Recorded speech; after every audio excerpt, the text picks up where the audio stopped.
Every death is a horror, but if you look at a real catastrophe, like Katrina, and you look at the tremendous hundreds and hundreds and hundreds of people that died, and you look at what happened here with, really, a storm that was just totally overpowering, nobody has ever seen anything like this, Trump said then. Everybody around this table and everybody watching can really be very proud of what's taken place in Puerto Rico. 2 weeks later, he gave his administration a 10 out of 10 for its response in Puerto Rico. Even then, Trump's comments struck many as tone-deaf. The U.S. territory's 3.5 million residents still lacked access to potable water and nearly all the island lacked electricity. Local officials and others on the ground were already sounding the alarm and critics were calling attention to an all-too-slow pace of the recovery efforts.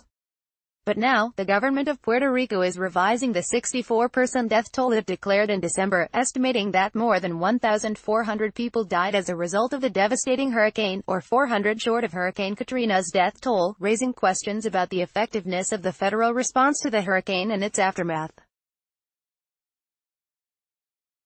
White House Deputy Press Secretary Hogan Gidley said Thursday the Trump administration is continuing to aid Puerto Rico. There's only one official count and the actual counting of disaster-related fatalities is the local responsibility of Puerto Rico. We have been supportive of Governor Ricardo Rossello's efforts to ensure a full accounting and transparency. Those grieving deserve no less, he said in a statement to CNN.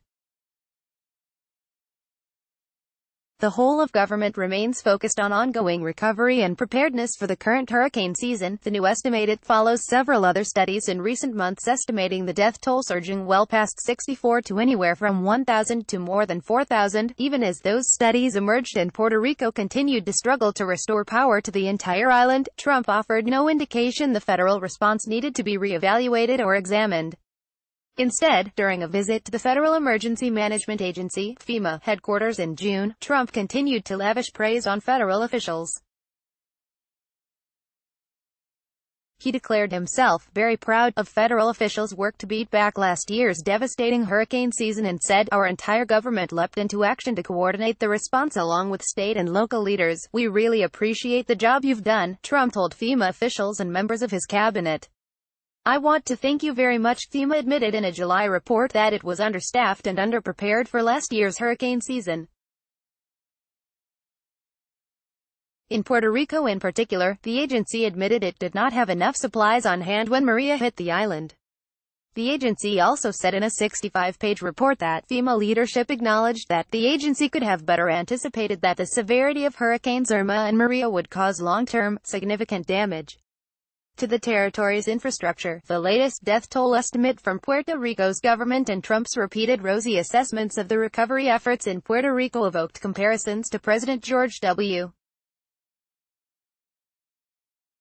Bush's praise for his FEMA director Michael Brown during his first visit to the region affected by Hurricane Katrina in 2005. "Brownie, you're doing a heck of a job," Bush said during a visit that came just 4 days after Katrina made landfall in Louisiana, when, just like Trump's remarks, it was still unclear how high the death toll would rise. Trump not only repeatedly praised the federal response, but he also struck out at the news media and critics who highlighted the slow pace of some of the recovery efforts and the dire conditions that much of the island continued to face for weeks and months after the hurricane made landfall.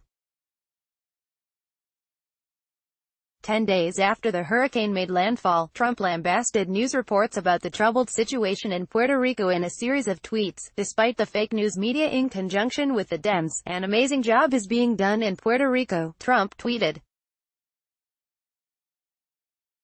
"The fake news networks are working overtime in Puerto Rico doing their best to take the spirit away from our soldiers and first ours.